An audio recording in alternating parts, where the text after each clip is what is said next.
Praise the lord. ఎలా ఉన్నారు మీరందరూ? మరి ఈరోజు మనం నేర్చుకోబోయే మెమరీ వర్స్ ఏంటో చూసేద్దామా?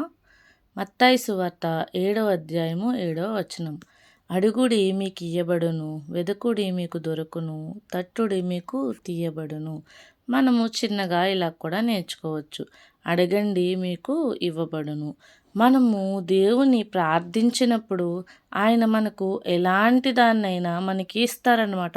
మనం ఎలాంటి విషయాన్ని తెలుసుకోవాలని కోరుకున్నా, మనం ఎలాంటి దాన్ని వెతికినా సరే ఆయన మనకి అది అనుగ్రహిస్తారు. ఎలా దొరుకుతుంది అంటే కేవలం ప్రార్థించుట ద్వారానే మనం అది పొందుకోగలమన్నమాట. కాబట్టి మనకి ఈ రోజు నుంచి మనం ఏమైనా కావాలి అని అనుకున్నప్పుడు మొదటిగా మనం ఏం చేయాలి? ప్రార్థించాలి. ప్రార్థించినప్పుడు దేవుడు అది ఆయన చిత్తంలో ఉంటే ఖచ్చితంగా అది మనకి అనుగ్రహిస్తారనమాట. ఓకేనా? Praise the lord.